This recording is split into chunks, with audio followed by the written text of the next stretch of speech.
नमस्ते दोस्तों, मैं सी विवेक शर्मा आप सब लोगों का स्वागत करता हूं अपनी जीएसटी की वेब सीरीज़ में। दोस्तों, आज का जो मैंने टॉपिक लिया है वो लिया है कि हम अपने इनपुट क्रेडिट को, जो कि हमारा सीजीएसटी के रूप में है या एसजीएसटी के रूप में या आईजीएसटी के रूप में है, उसको हम कैसे यूटिलाइज़ कर सकते हैं। तो दोस्तों, पहले मैं एग्जांपल लेके चलता हूं आईजीएसटी का, कि मेरे पास अगर आईजीएसटी की पेमेंट की लायबिलिटी है, उसको मैं कैसे एडजस्ट कर सकता हूं अपने इनपुट क्रेडिट से। दोस्तों, अगर मेरी आईजीएसटी की आउटपुट की लायबिलिटी बनती है तो वो सबसे पहले मैं पे ऑफ करूंगा अपने आईजीएसटी से। फिर अगर मेरे पास सीजीएसटी है तो सीजीएसटी से, देन एसजीएसटी से। और सपोज कीजिए कि मेरे पास आईजीएसटी नहीं है, तो उस केस के अंदर मैं अपनी आईजीएसटी की लायबिलिटी को एडजस्ट करूंगा सीजीएसटी से और एसजीएसटी से। दोस्तों, दूसरा सिनेरियो ये बनता है कि मेरी सीजीएसटी की लायबिलिटी है, इसको मैं जो सेट ऑफ कर सकता हूँ, जो मेरे पास इनपुट पड़ा है आईजीएसटी का, पहले मैं उसे सेट ऑफ करूँगा। उसके बाद मेरे पास अगर सीजीएसटी का इनपुट पड़ा है तो मैं उसको, सीजीएसटी की जो लायबिलिटी है उसको मैं एडजस्ट करूँगा सीजीएसटी के इनपुट से। और उसके बाद भी अगर कुछ बच जाता है अमाउंट, तो हम एक बैंक का चालान क्रिएट करेंगे और उसकी पेमेंट करेंगे। दोस्तों, एक और जो सिनेरियो बनता है वो बनता है एसजीएसटी की लायबिलिटी का। सो एसजीएसटी की लायबिलिटी का सेट ऑफ का तरीका भी यही है। पहले हम आईजीएसटी देखेंगे, आईजीएसटी का इनपुट देखेंगे। अगर उससे भी हमारा अमाउंट एडजस्ट नहीं होता, हम देखेंगे कि मेरा एसजीएसटी इनपुट के अंदर कितना पैसा पड़ा है। और अगर उसके बाद भी मेरा एसजीएसटी की लायबिलिटी बचती है, तो हम रिमेनिंग अमाउंट का एक चालान बना के उसकी पेमेंट कर देंगे।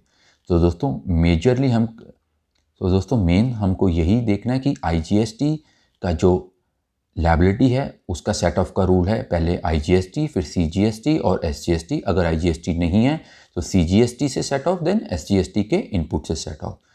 और सीजीएसटी के केस के अंदर जो सीजीएसटी की लायबिलिटी है उसको सेट ऑफ करने का तरीका है, पहले मैं अपना आईजीएसटी के इनपुट से करूँगा, फिर सीजीएसटी के इनपुट से करूँगा।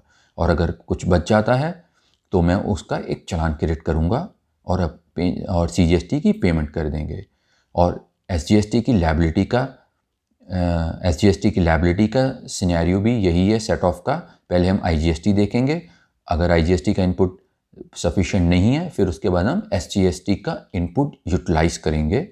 और उसके बाद भी अगर एसजीएसटी की लायबिलिटी बच जाती है, हम एक बैंक का चालान क्रिएट करेंगे। दोस्तों, मैं इसको कुछ एग्जांपल्स के द्वारा समझाता हूँ आपको इस कंसेप्ट को। सपोज कीजिए किसी एक बिजनेसमैन की लायबिलिटी है 100 रुपये आईजीएसटी पे करने की, और उसके पास आईजीएसटी का इनपुट पड़ा है 50 रुपये का, सीजीएसटी का इनपुट पड़ा है 20 रुपये का, एसजीएसटी का इनपुट पड़ा है 20 रुपये का।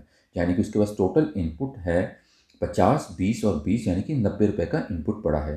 तो वो इसी सीक्वेंस में पहले आईजीएसटी सेट ऑफ करेगा, देन सीजीएसटी, देन एसजीएसटी, और जो रिमेनिंग रह जाएगा वो बैंक से एक चालान बनेगा 10 रुपये का, और वो आईजीएसटी की पेमेंट कर देंगे। दोस्तों, एक दूसरा एग्जाम्पल लेते हैं।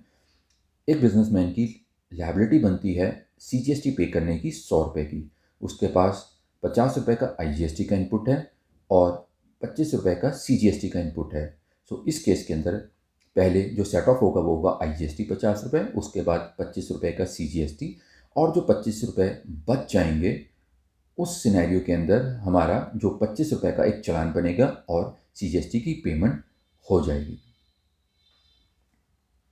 दोस्तों, सेम एग्जांपल हम एसजीएसटी पर भी एप्लीकेबल कर सकते हैं। एसजीएसटी की पेमेंट की लायबिलिटी बनती है 100 रुपये, आईजीएसटी का इनपुट पड़ा है मेरे पास 50 रुपये का, और एसजीएसटी का इनपुट पड़ा है मेरे पास 25 रुपये का। तो पहले आईजीएसटी सेट ऑफ करेंगे, फिर एसजीएसटी सेट ऑफ करेंगे, और जो बचा 25 रुपये उसकी पेमेंट हम एक चालान क्रिएट करने के बाद कर देंगे।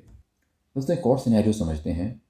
मेरी आईजीएसटी की लायबिलिटी बनती है 100 रुपये, और मेरे पास आईजीएसटी का ही इनपुट है सिर्फ 50 रुपये का। तो इस केस के अंदर पहले इनपुट आईजीएसटी का 50 रुपये का सेटअप हो जाएगा, बाकी 50 रुपये की हम पेमेंट कर देंगे बैंक से चालान बनाकर।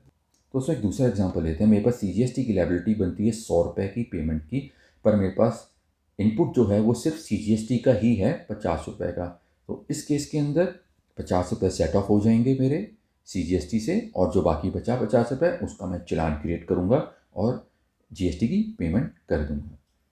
और दोस्तों, ऐसा भी हो सकता है कि मेरे पास सिर्फ आईजीएसटी ही पड़ा हो, तो उस केस के अंदर अगर मेरी CGST की लायबिलिटी 100 रुपये की है और मेरा IGST का इनपुट बचा है 50 रुपये का, तो मैं पहले IGST का इनपुट एडजस्ट करूँगा, दैन उसके बाद जो 50 रुपये मेरे बचते हैं उसको मैं बैंक से चालान क्रिएट करके जमा करा दूँगा।